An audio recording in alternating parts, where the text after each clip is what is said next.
හයි යාළුවනේ ඉතින් ඔන්න අද අපේ වයිෆ්ගේ බර්ත්ඩේ එකනේ. අපි ඊබබයි මායි චූටි සර්ප්‍රයිස් එකක් දෙන්න හැදුවේ. එයා දැන් ගෙදර ඇති.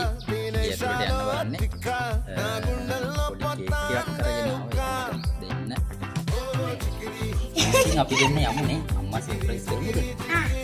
අම්මා කොහෙද දන්නේ? සුදු කොහෙද ඔයා? කොහෙද ඉන්නේ? dia kamar itu.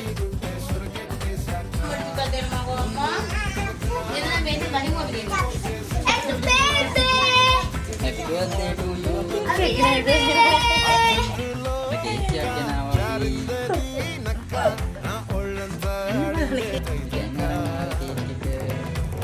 Udah tahun gila, Nelly bye bye mai. Cuti surprise sekali deh nih. Enak udah make up nih.